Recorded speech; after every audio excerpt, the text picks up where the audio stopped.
आज की press conference हम पिछले 3 से 4 महीना हो गया हम ऑफिशियली ऐसी कोई प्रेस कॉन्फ्रेंस नहीं लिए और जानबूझ के हम नहीं ले रहे थे। हम भी शहर में देखना चाहते थे कि जनता दल वानी के सवाल पे नहीं बोलेंगी तो कोई दूसरा लीडर या कोई दूसरी पार्टी उस सवाल पे बोलती है कि नहीं बोलती है।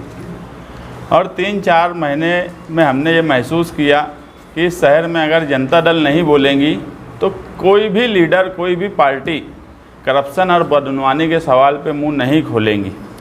और पीछे 2 मरतबा प्रशासक राज होने के बाद 2 मरतबा शेख रशीद साहब ने प्रेस कॉन्फ्रेंस ली।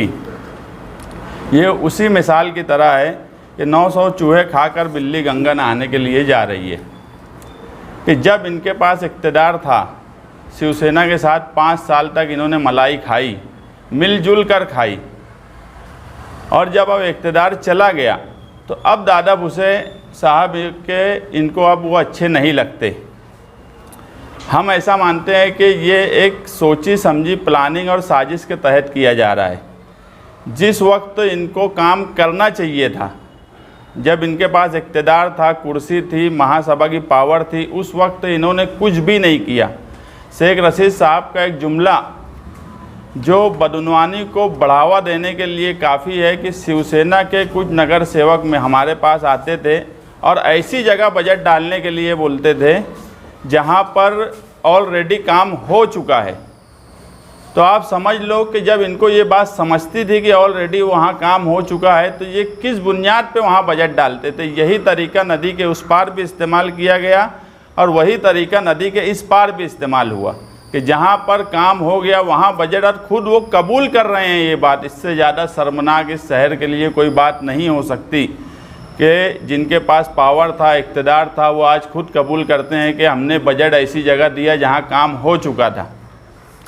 जब 100 करोड़ के बजट की बात आई सरकार से, उस वक्त जो टाइटल आए काम के, हमने 16 मई 2022 को प्रेस कॉन्फ्रेंस लेके ये बात बोली कि नदी के इस पार मालेगांव सेंट्रल हल्के में सिर्फ 7 करोड़ का काम है और आउटर में भी सिर्फ रमजानपुरे के हिस्से में जहां अक़लियती लोग रहते हैं वहां 7 करोड़ का काम है। और 30% कारपोरेशन अपना बजट दे रही है सरकार को, और 30 और 70 का जो बजट है उसमें 50-50 होना, तो 80% टैक्स जहाँ की आवाम देती है वहाँ 80% काम होना चाहिए था।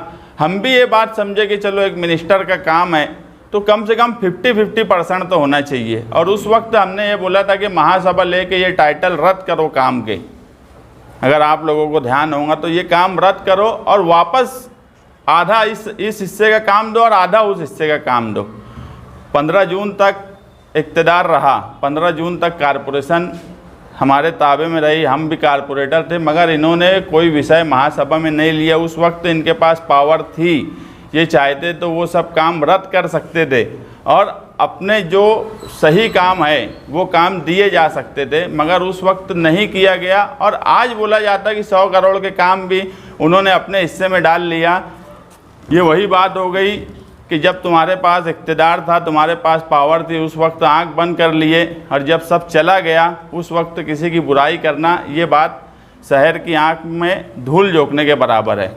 और शहरियान देख रहे हैं कि पिछले 5 साल से हम मुसलसल ये बोल रहे हैं कि नदी के उस पार काम ज़्यादा हो रहा है और नदी के इस पार काम नहीं हो रहा है वैसा। और आज इसकी ये जीती जागती तस्वीर मालेगांव शहर की सड़कें और सारा इंफ्रास्ट्रक्चर हमें बता रहा है कि आज मालेगांव शहर के सेंट्रल हिस्से का या नदी के इस पार के हिस्से का क्या हाल है। 5 साल का इक़्तिदार, पहली बार ऐसा हुआ कि किसी एक पार्टी को मुसलसल 5 साल इक़्तिदार मिला, मगर उसके बावजूद भी उन्होंने ऐसा कोई काम नहीं किया जिसके लिए हम उनकी सराहना करें या उनका इस्तकबाल करें। क्योंकि मालेगांव शहर की सड़कें हो या जो भी हालात हैं, हम पहले मुझे ये बोला जाता था, यानी आम तौर पे कहावत है कि कोई भी शहर के बारे में कि ये शहर 20 साल पीछे हो गया, 25 साल पीछे हो गया, तो मुझे ना ये मिसाल कभी समझ में ही नहीं आई कि यार ऐसा कैसे हो सकता है। काम काज शहर का है, अपने हिसाब से चलते रहता, पीछे हो जाने का मतलब मैं कभी समझा नहीं। वो मतलब मैं अब समझा जब मालेगांव शहर में निहाल साहब के वक्त में लोग ये बोला करते थे कि कॉलेज लाना चाहिए, कोई बड़ा इंफ्रास्ट्रक्चर का काम होना चाहिए, ये सब डिमांड हुआ करती थी कि फार्मेसी कॉलेज लेके आए अगर निहाल साहब तो उससे और बड़ी कॉलेज लेके आएँ, कोई दूसरी चीज़ें करें। लेकिन अब मालेगांव शहर का ये हाल है कि अब मालेगांव के शहरियान भी ये बोल रहे हैं कि भैया रोड ही अच्छी बना दो, गडरी हमारी सही बना दो। तो अब मुझे समझा कि शहर का पीछे होना किस तरह होता है। ये मालेगांव शहर को इन्होंने इस हाल पे पहुंचा दिया कि आज शहर 20-25 साल पीछे हो गया। जो शहर जिस वक्त बड़ी बड़ी बात करता था, बड़ी डिमांड करता था, आज वो शहर के टैक्स देने वाले आदमी सिर्फ हमसे एक ही डिमांड कर रहे हैं कि यार रोड अच्छी कर दो, गटर अच्छी कर दो। इतना ही कर दिए तो बहुत है।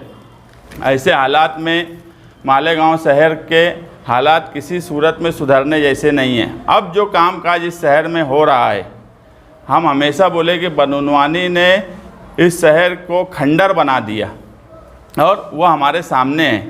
हम ये बोलना चाहते हैं कि अभी जो भी काम हो रहा है वो सरकार के फंड से हो कि कारपोरेशन के फंड से हो, महकमा PWD करे या महकमा कारपोरेशन करे, हम ये चाहते हैं कि जहाँ पर काम हो रहा है इतने हैवी एस्टीमेट बनाए जा रहे हैं कि जो काम की क्वालिटी, जो काम 25 लाख रुपये में अच्छी क्वालिटी का बनेगा उस पर 1 करोड़ का बजट डाला जा रहा है और उसके बाद उस ढंग का काम नहीं हो रहा है। अगर उसको 4 रोड उसकी बना दी जाए तो भी रोड की क्वालिटी अच्छी रह सकती है, मगर किसी को ये बात समझ में नहीं आती। अब आगरा रोड की मिसाल ले लो कि आगरा रोड पर कम से कम 30-35 करोड़ खर्चा हो चुका, कभी सीमेंट रोड के नाम पे, नाले के नाम पर, डिवाइडर के नाम पर, मगर किसी भी शहरी को ये समझ में नहीं आता कि ये रोड शुरू यहाँ से होंगी तो ख़त्म कहाँ होंगी। ऐलान ये जब शुरू करते हैं तो बोलते हैं नेशनल पंप तक जाएंगी, मगर जाती वहाँ तक नहीं है।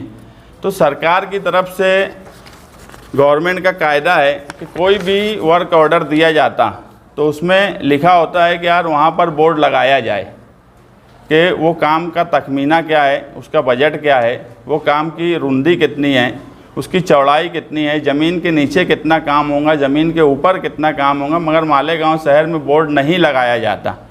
बजट शुरू होता है 50 लाख से, उसके ऊपर और बजट डाल दिया जाता है 25-50 लाख का, मगर किसी को समझ में नहीं आता कि ये काम किस क्वालिटी का है और किस क्वालिटी का होना चाहिए। तो हम PWD महकमा और कारपोरेशन दोनों को लेटर दे के 8 दिन में उनको कहेंगे कि जहाँ भी काम चालू है और जो काम हुआ है, वह आगरा रोड हो या दूसरे गलियों के छोटे काम, जो कानून है बोर्ड लगना चाहिए वो वहाँ पर बोर्ड लगाएं ताकि क्वालिटी लोगों को समझ में आ जाए।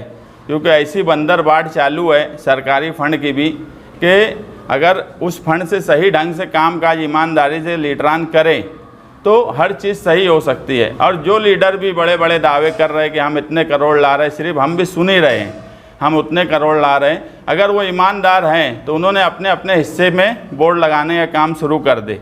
मेरा अंसार रोड का काम चालू है मेरे वार्ड में, मैं 2 दिन में वहाँ मेरा बोर्ड लगा दूँगा।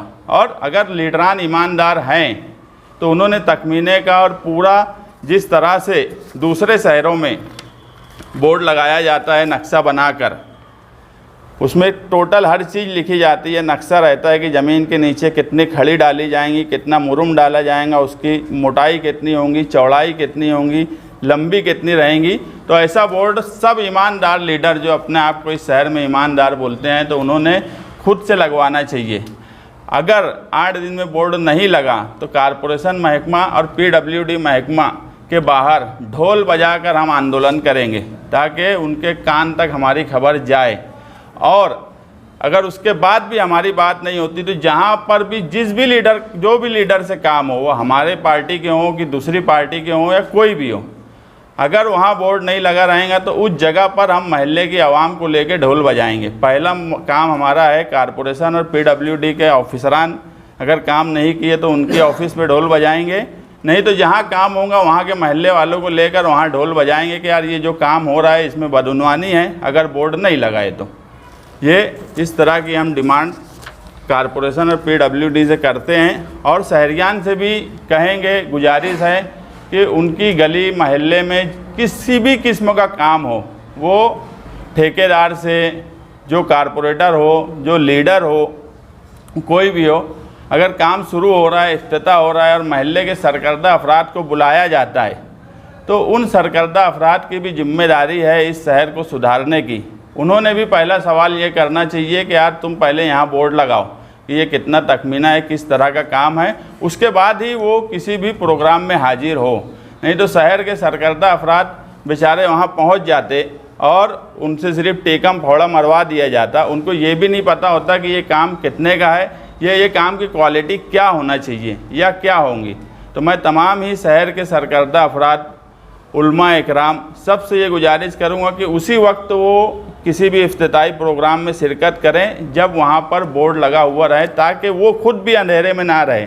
बहुत से लोग इसलिए भी चले जाते हैं कि हमारे शहर के दूसरे ज़िम्मेदार, महल्ले के ज़िम्मेदार, महल्ले के सरकर्दा अफराद ये अगर वहाँ पहुँचे हुए हैं तो दूसरी पब्लिक भी ये मानती है कि नहीं काम हो रहा है, आप फूल हार करो, जो काम ला रहा है उनका ढोल ताशे से इस्तकबाल करो, उस पर हमारा कोई इनकार नहीं। मगर अगर वो बोर्ड नहीं लगाते तो आप ये मानो कि वो लीडर या वो ज़िम्मेदार जो काम कर रहा है वो बहरहाल बदउनवानी करने की उसकी चाल है, या वो कहीं ना कहीं बदउनवानी करना चाहता है। इसी तौर पे कार्रवाई की बात ऐसी है कि ये तो कानून है ना, कोई वर्क ऑर्डर जो होता है, वर्क ऑर्डर में ही किसी भी काम की अटी शर्ती में लिखा होता है कि कामाचा बोर्ड लावल्या सिवाय कामात शुरुआत करू ना है, ये वर्क ऑर्डर में ही लिखा रहता। तो वो तो कानून है, अगर वो कानून पे अमल नहीं करेंगे तो हम ढोल बजाने की बात बोले। कागजी कार्रवाई उस वक्त तक ज़रूरी होती है जब कोई चीज़ मनवाना है, वो तो ऑलरेडी है, सिर्फ हमको उनको बोलना है कि यार ये काम शुरू करने से पहले जो तुम लिखते हो बोर्ड लगवाओ। बता दे, मैं मेरी गलतफहमी दूर कर लूँगा। सीधा है कि क्या आपके आमदार भी खामोश हैं? अब ये तो पूरे सभी लोग खामोश है तो उनकी भी बात उसमें शामिल रहेंगी। अगर कोई लीडर नहीं बोलता तो जब वो पढ़ा कि यार गैर सियासी है, यानी सभी लोग इस्तकबाल करें, एक सीनियर लीडर है, अच्छी बात है, मगर क्या मालेगांव शहर के लोग बोलें कि शहर के हालात, आज शहर जिस तरह खंडर बना हुआ है, ये इस्तकबालिया प्रोग्राम शहरियान के मुंह पे तमाचा है कि नहीं है कि शहर को खंडर बना दिए। और उसके बाद उस पर ये वही बात हो गई जिस वक्त आसिफ शेख साहब असम्बली इलेक्शन लड़े और मालेगांव शहर के बारे में ये बोला गया कि मालेगांव बेमिसाल, और वो नारा ही जिस तरह बीजेपी का साइनिंग इंडिया था, जिस तरह आसिफ शेख ने यहाँ मालेगांव बेमिसाल का नारा लगाया, 5 साल बेमिसाल, और ये जो इस्तकबालिया है कारपोरेशन से पहले, ये भी नारा उनको ले डूबेगा।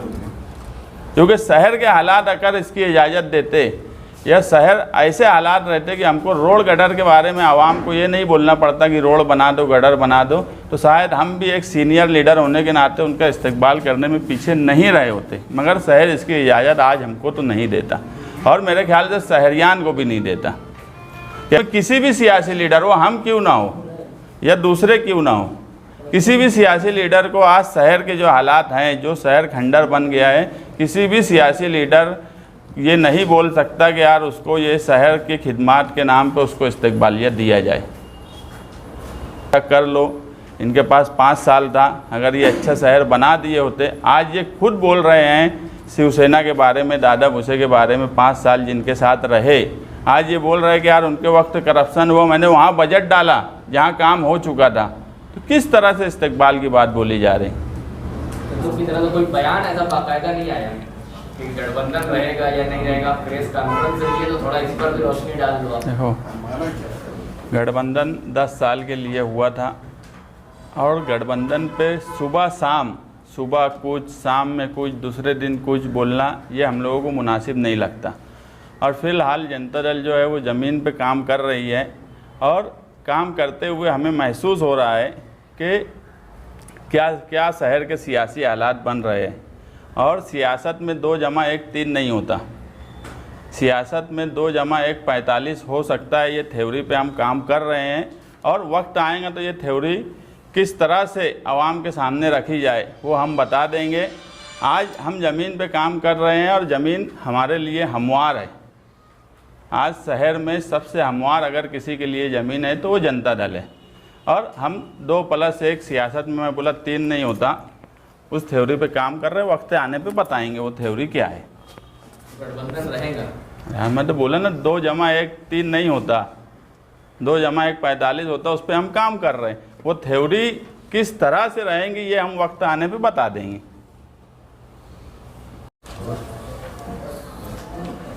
तो जो उस वक्त की कांग्रेस और आज के राष्ट्रवादी के मेयर मालेगांव शहर कारपोरेशन में विराजमान थे, उस वक्त हम ये मानते हैं कि मालेगांव का हक का जो पानी था, जो दाबाड़ी और तलवाड़ा और चनकापुर से आता था, उस पानी को कारपोरेशन में शिवसेना के आमदार जो राज्य मंत्री थे उनके दबाव में आकर दिया गया दाबाड़ी को, जिसकी सिर्फ मुखालफत गठबंधन के गठनेता जनता दल के लीडर बुलंद इकबाल ने की थी। उस वक्त हमारे खिलाफ वहाँ टॉन्टिंग हुई, बहुत बोला गया, लेकिन तब से लेके आज तक सिर्फ जनता दल वाहिद पार्टी थी जिसने मुखालफत की कि मालेगांव शहर का पानी दाबाड़ी में ना जाए।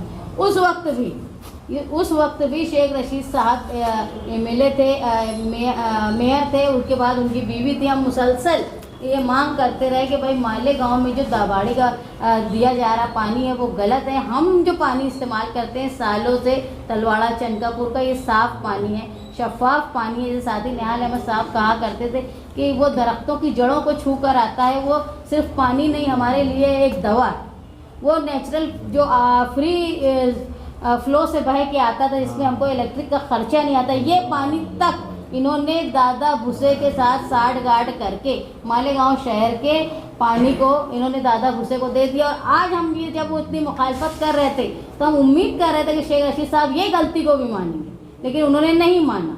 तो मैं ये उम्मीद करती हूँ कि आने वाली प्रेस कॉन्फ्रेंस में एक गलती को और मानी कि मालेगांव शहर के सेंट्रल का पानी उन्होंने अपने इक़्तिदार की लालच में शिवसेना को दाबाड़ी के लिए दे दिया, और जनता दल का शुक्रिया अदा करे कि अभी तक उसको रोक के रखा है। और इस्तकबाल तो हमारा होना चाहिए। दाबाड़ी को पानी आज तक हमने रोक के रखा, जो दे रहे वो इस्तकबाल करवा रहे। उनका इस्तकबाल होना चाहिए नदी के उस पार। ये 5 साल में इस्तकबालिया प्रोग्राम अगर शेख रशीद साहब का नदी के उस पार रखा जाए तो वो ज़्यादा अच्छा माना जाएगा, क्योंकि सारा फ़ायदा तो 5 साल में उन्होंने नदी के उस पार दिया है। वो दाबाड़ी का पानी हो, वहाँ पुतला भी बना सकते हैं। हाँ, हर चीज़ वहाँ की जा सकती। जिस हिस्से का पैसा टैक्स से उठाकर जिस हिस्से में इस्तेमाल किया गया, जिसको डेवलप किया गया, इस्तकबाल वहाँ उनका करना चाहिए, ना कि जो वो शहर खंडर हो गया वहाँ।